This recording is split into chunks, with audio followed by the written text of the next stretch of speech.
Alright, this is going to be the first run of my solar heater. 60 inches, just temporarily tied down to the rack like that. Probably going to do this rod just with more of those. Found that the cap here is hard to seal, so I put a bunch of Teflon tape on there, but I think that's going to be a bigger problem I got to tackle. So figure out maybe another filling solution or some better sealing method for that. But I've got my hose hooked up, and so here I go. Gonna turn it open.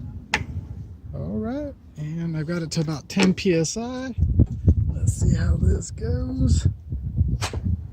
Oh yeah, baby, that's a good little spray. See how long it goes for. I mean, that'd be enough to get somebody kind of clean already. Definitely gonna keep spraying. Oh yeah, this is gonna work. I could take a whole shower with that already. This would be a mess if I was spraying this whole time like this. Not gonna happen. Be able to do dishes, clean up dust spots around the car. My hose is pretty short, haha. But point remains, nice useful tool, utility for the trip.